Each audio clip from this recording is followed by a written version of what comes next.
Last section of chapter 5, we're going to be talking about inverses of functions. Okay, so inverse relation and their functions.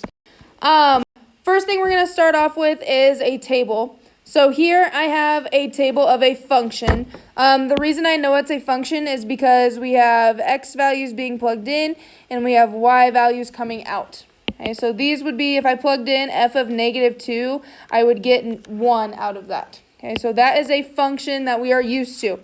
Okay, what does inverse mean to you? What do you think of when you hear the term inverse? What's a word that comes into mind? Negative. What else? What do you think of when you hear inverse? Opposite or flip, right? Negative, opposite, flip, those are all correct. What's going to happen to find the inverse of this table is all we're going to do is we're going to change our x's for y's and our y's for x's. Okay, so what that does over here is this inverse relations, our y's became our new x values, and our x values became our y values. So in our table, all they did was they are going to swap spots. Okay? So, let's go ahead and look at this. On this table, this is the original f of x function. Label this as f of x for me. This is our original f of x function. Now, we want to find the inverse of that. So remember, inverse, all that's happening is our x's and our y's are swapping places. So go ahead and draw yourself a new table. New table of x's and y's. So let me go ahead and get this table drawn. What are my new x values? What would my new x values be of this inverse? 9, yep. 9, 7, 5. Exactly. What are my new y values? Yep. See what's happening here? All they did was our x's, our y's became our x's, and our x's became our y's. Okay? This relation is called g of x. So this inverse that we're finding, that's going to be our g of x. Okay, so we start with f of x, and then we're going to find our g of x. Next thing we need to talk about is finding the inverse of functions. So go ahead and write this off to the side of example 2. Here's your function, f of x equals x squared. Write this off to the side for me. F of x equals x squared.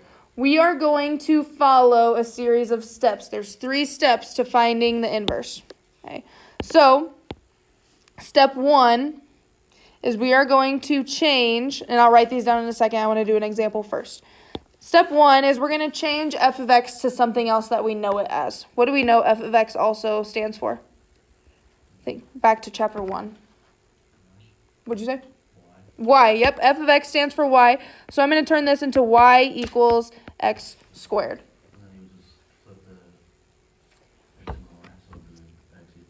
Exactly. Our second step, we are going to swap, just like we did with the tables. X and y are going to swap places. So this is going to turn into x equals y squared.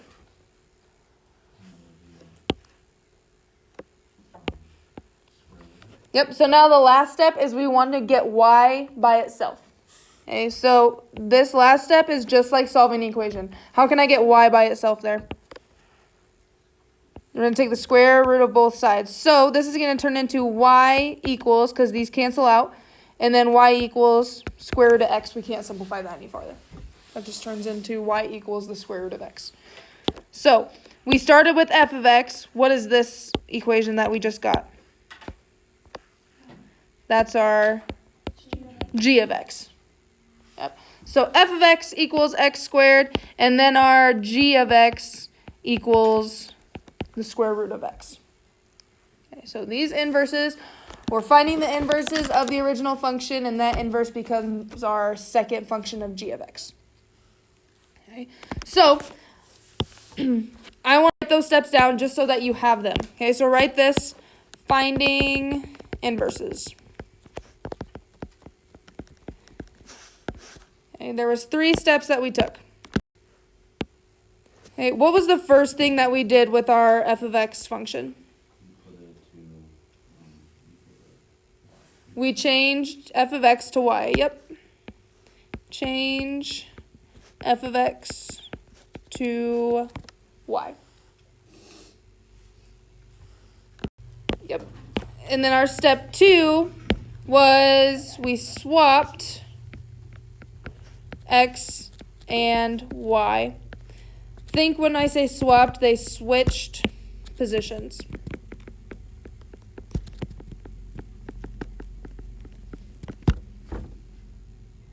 Okay, and then what was our final step, step 3? Yep, we solve for y, or you can think get y by itself.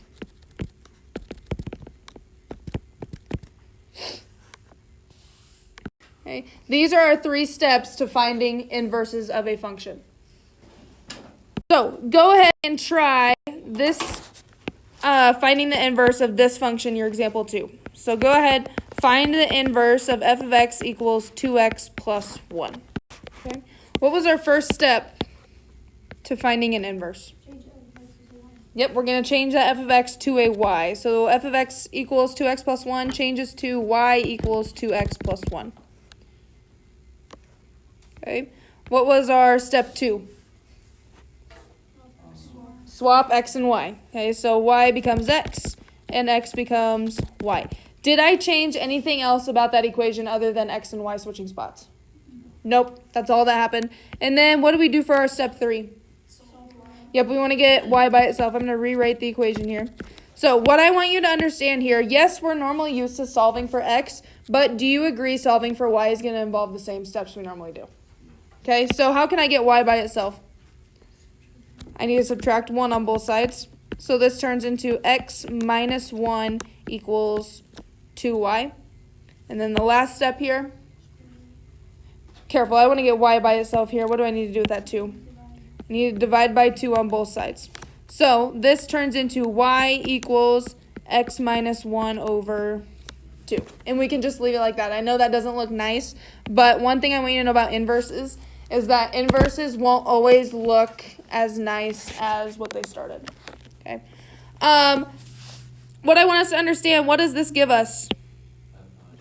That gives us our g of x function. So g of x is x minus 1 over 2. Do we have to have that part? It will help for the next part that we're going to do, yes. Okay, but if I'm just asking you for like the inverse, this is your answer right here. Okay, I'm just showing us this step because this comes in handy when we move on. Will you want to start that down on the test? The g of x part? Yeah. No. If I'm just asking for the inverse, this is all I need from you. Yep.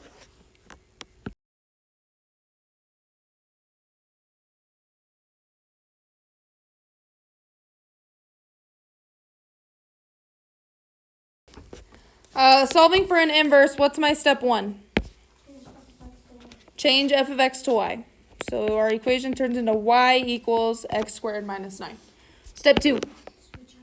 Switch x and y. So we have x equals y squared minus 9. And then what's step 3? Get y by itself. Yep, so I'm going to rewrite my equation here so I can work with it. Again, if it helps, let's box this y here. How do I get that y by itself? What do I need to do first? I need to add 9. Yep, add 9 to both sides. So I get x plus 9 equals y squared. Now what can I do with this to get y by itself? Yep, we're going to square root that. So square root both sides. So this is just going to turn into y equals the square root of x plus 9. And then that's our inverse function. Okay. So that's our answer, but just to help us, what does this give us here? That gives us our g of x function. So we know g of x equals the square root of x plus 9.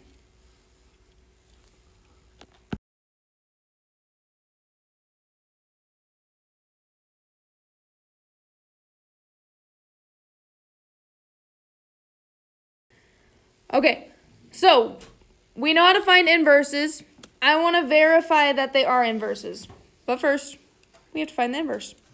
What is the inverse? How do I find the inverse? You would put it equal to y. Right, step 1 is we change f of x to y. What is step 2? Swap the x. Swap the x's and the y's. And then our step 3. Yeah, not bad. Yep. Solve for y. So I'm going to start off with this. Do you agree y is kind of closed off right now? Okay, how can I open it up? What do you mean by add? Before we add 2, I got to open this up first. How can I open up that square root? Would you What's the opposite? What'd you say? square it? We're going to square both sides. Yep, so square both sides. So I have x squared equals, what's left on the right? Y minus 2. Now, what's my last step to solve for y? Add 2, yep. So this turns into y equals x squared plus 2. So that's my inverse. What did I say this is also going to refer to as? Yep, so our g of x equals x squared plus 2. So that's how we see if it's an inverse. So this gives us the inverse. Now I want to verify that they are inverses. So to do that, we're going to bring our composites back. So I'm just going to write these over here so I have them. F of x equals square root of x minus 2. And g of x, what was g of x? Y equals X squared plus 2, perfect. Okay, so now we're going to verify that they are in fact inverses of each other. And this is where our composites come into play. Okay, so what I mean by the composite function, that's our f of g of x. Go ahead and write that down for me. F of g of x. Okay. To know that the inverses are in fact inverses of each other, we have to double check that their composites are the same. So this is one composite. Another composite is if I do the opposite of that, g of f of x. So what we need to do is we need to find both of these. Okay, so I'm just going to start with this one. We're not going to do 2 at a time. We're going to work on 1 at a time. Okay, so remember on these we work inside out. Do I know what g of x is?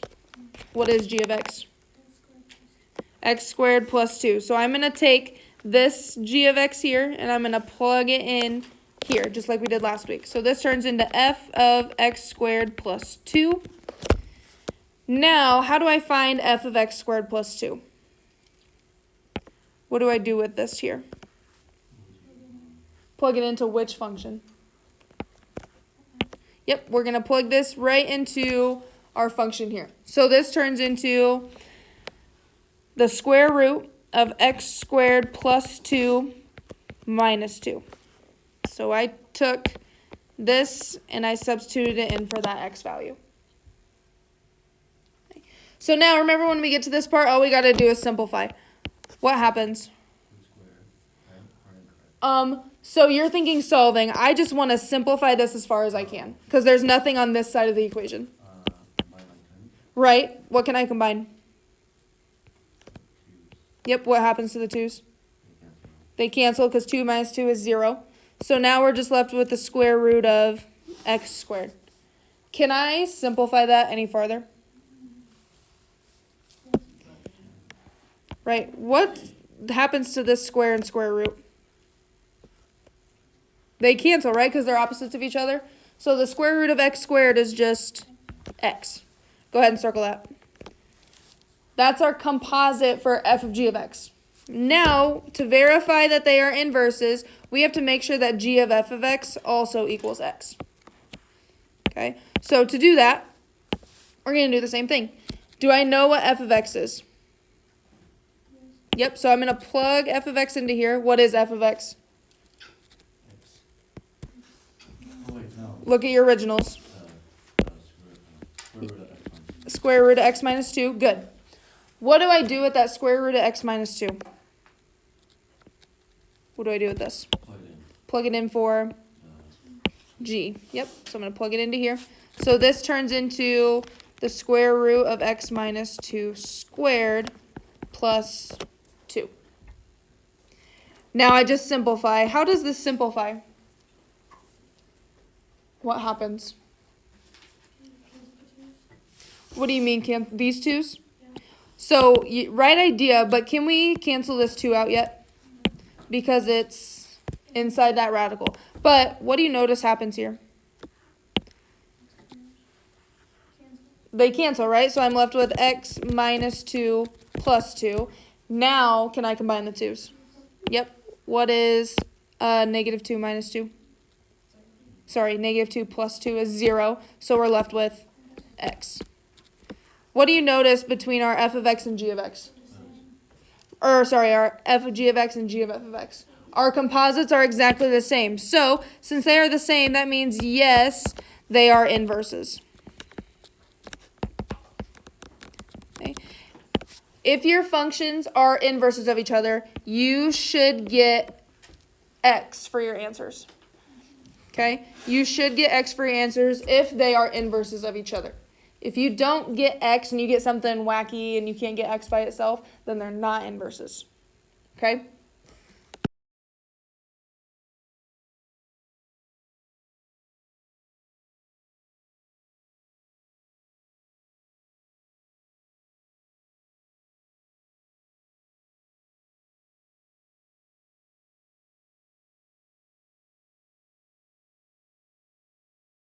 All right, so I'm going to look at part A with you.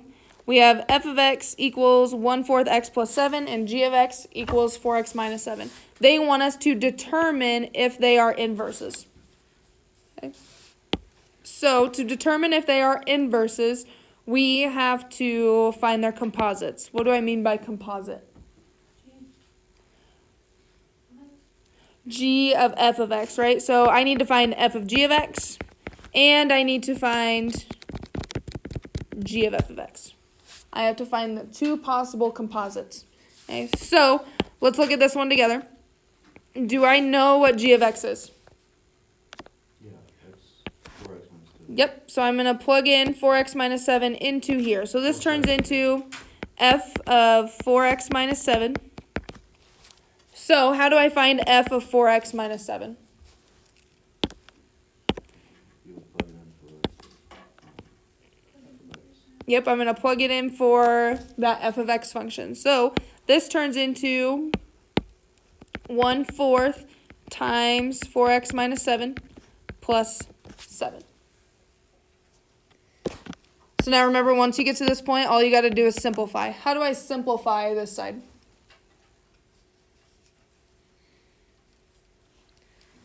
I have a number outside of a parentheses. What do I have to do with it? I have to distribute, yep.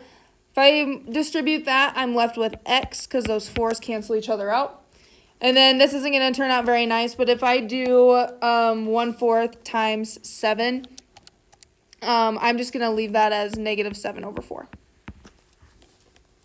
And then plus 7. Okay, and then from here I can combine like terms, right? Do you agree these are like terms even though one of them's a fraction? Because they don't have x's. Okay, so if I combine those terms, I get x. So I can type negative 7/4 plus 7. That'll give me 5.25. Okay. Once I have that simplified, now I go on to finding g of f of x. Okay, how do I get this one started? G.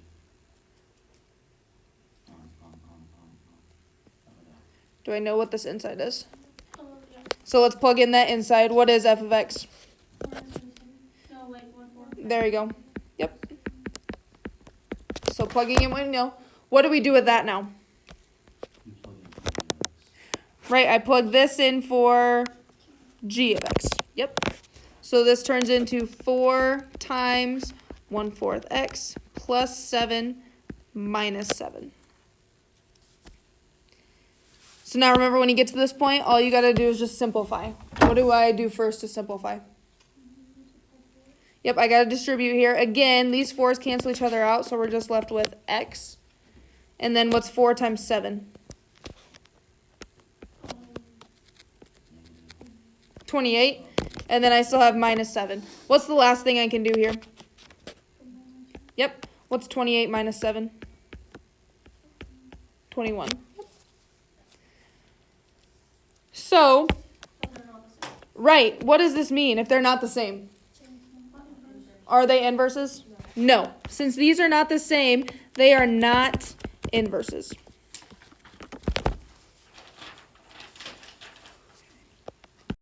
Okay, so I challenge you to find the inverse of that g of x, right? So this is when we're following those 3 steps. What was our step 1? Change it to y. Change g of x to y. Do you agree g of x and f of x can mean the same thing? Yep, and even if I threw h of x in there, okay, same thing. So y equals 4x minus 7. What was step 2? Yep, swapping spots. Is anything else happening when I'm switching spots? Nope. And then what's my step 3 here? Yep, I'm going to rewrite my equation. Now I'm going to solve for y. How do I solve? Yep. Add 7 to both sides, so I have x plus 7 equals 4y. And now I'm going to divide both sides by 4. So I have y equals, I'm just going to leave that whole side as a fraction. X plus 7 over 4. Okay, that is the actual inverse of that g of x.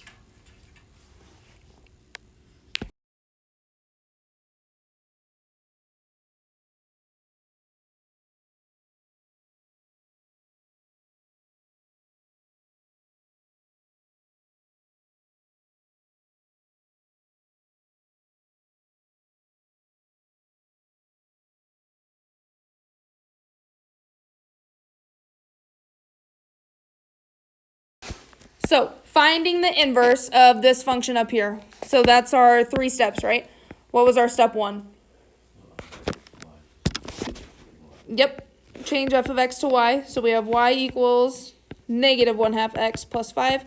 Step 2, switch what?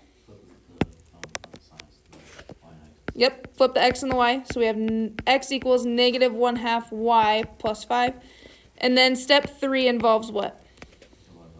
Getting y by itself. So again, this is just like solving a normal equation. How do I get y by itself? You're gonna take minus 5. Yep, subtract 5 on both sides. So I have x minus 5 equals negative 1/2 y. Now, a lot of you were saying divide by negative 1/2, which you are totally correct. Okay, if you type that in your calculator, we get the same answer. But we can multiply this by that denominator number. I'm going to multiply it by negative 2. Okay, what I do to one thing, do to everything else. So multiply by negative 2. This leaves me with negative 2x plus 10 equals y. And I know some of us will freak out. I'm going to put y on this side.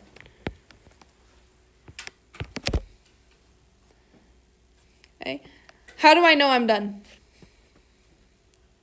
How do I know I'm done finding the inverse? Right, and y is completely by itself. So that's how I know I'm done. When I have y by itself, that's how I know I'm done finding the inverse. Okay? Now moving on to number 5. It says we want to verify that they are inverses. How do I verify that they are inverses?